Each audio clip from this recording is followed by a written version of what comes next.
Right, this is Ritchie-James from Phoenix Rising. I'm here at Grand Central and I'm hanging out with The Aftermath. How you doing, guys? Hello. How are you doing? Good. Right, well, since this is the first interview you've done with us, let's start with some obvious questions. How did you all actually get together and how did the name come around? That's a long one. Right then, me and guitarist Neil just left the band, and on the same day we decided to put the band together. And we'd auditioned Jay, the drummer, a week before in a different band, and basically we phoned him up and says, look, that band ain't working, do you want to come with us?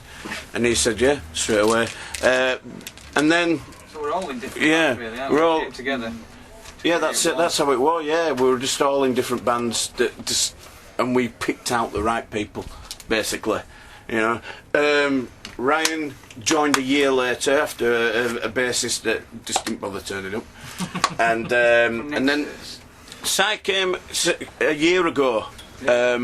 We used to be a two-vocal band, another guitarist, but personal problems got involved, and you know, Si was the best option. You know, he fucking brought a hell of a lot. Sorry about smoking. Sorry. It's all allowed, don't worry. And he was the best option. He's brought so much to the band, changed us along the way, and just put everything there. The name of the band. Well, because really we all came together, wasn't it? And from sort of the ashes of all these bands came our little Phoenix Burned. That's our little logo.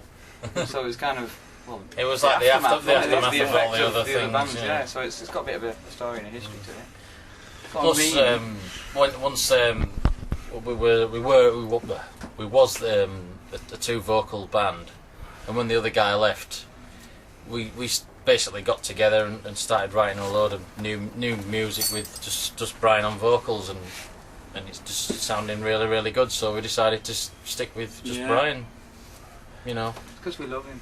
Just we love him. There's a lot of love. Made me feel wanted. Yeah. Make him do some bloody work. So yeah, right. Time to do overtime. So how would you describe your sound to people that don't actually know who you are? Well, the backbone is like a lot of influence. Like for me, was like Lynyrd Skynyrd.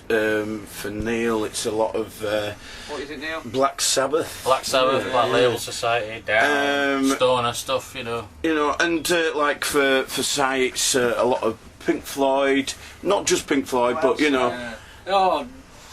Crowbar, Mastodon, Gajira, all kinds of bands. But I kind of want to have the sound of like distortion with clarity, which is, you know, it's quite hard to get that kind of good balance sometimes. And sometimes you have too much power, it can just be a wall of noise. It's all about, you know, dirty but clean. Yeah, dirty but clean, but still getting that grit there. You know, instead of just saturated distortions and just a wall of noise, we want everything to be coming out individually, and so you can hear every part.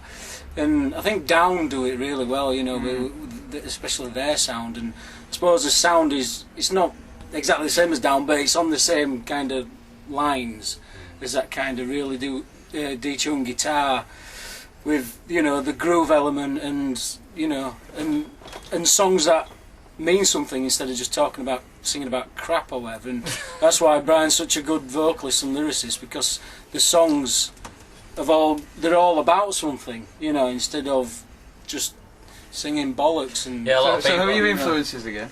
No, a lot of people ask Brian about the vocals and what the songs are about, and he'll never tell you. You say work it out for yourself. But all the songs have meanings. That's it. I mean, I write it for what I think about, but I like it when somebody else tells me their interpretation of what it is, and that's the best thing about it. And everyone else has a different view on what I write, and so it's good not to tell people what I'm writing about. Everyone else is getting a view of what they think it's about, really. So what have you got going on for the rest of this year and on to next year? Well, we've got a new EP coming out, hopefully in the next couple of weeks, which we got recorded by the drummer of My Dying Bride, Dan Mullins, and his best friend Phil Matthews. Yeah, and they just brought the best out in us. They involved themselves in the band, which we've never had before. We handed all the mixing over to them, all the production over to them, all the mastering, and which is something we've never done as a band before. We've always got involved, and we kind of realised it can dampen what we're thinking. We want somebody else's input. And not only the CD, we've got loads of gigs. We've got one what we've invented. Well, actually, is Neil invented called Downtrodden, which we did 2 years ago.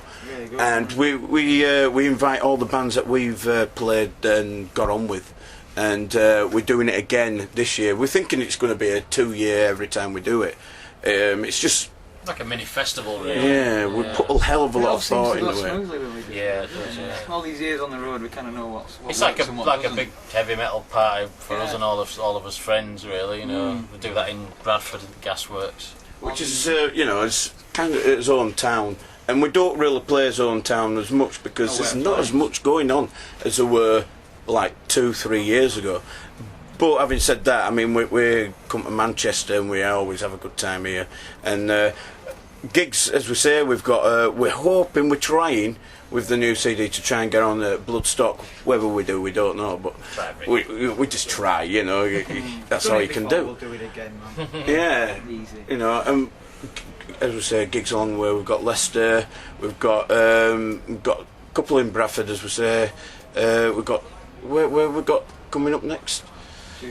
Dewsbury, yeah, which is always a good, good venue. But we're now like trying to look more forward, doing a lot more London, so it's gig, just to promote this new CD, really. Songs as well. Just finished 2 new ones. Yeah. Brand new for tonight. Yeah. That's professional. Get your phone going on. This is a good tune from Tool. Yeah. Well, on the last note, is there anything you'd like to say to people that are listening to this? Yeah, one is like as a new Reverb Nation site which interlocks as Facebook, as Myspace and as Twitter. So if they go onto his Reverb site, they can actually go and find the address for them all. So it's reverbnation.com/The Aftermath, and they'll get all the information they need. There's biog. 2 brand new songs off our new EP on there, so you can check them out. Go to Facebook, The Aftermath. Yeah, Facebook, The Aftermath, which is link to it.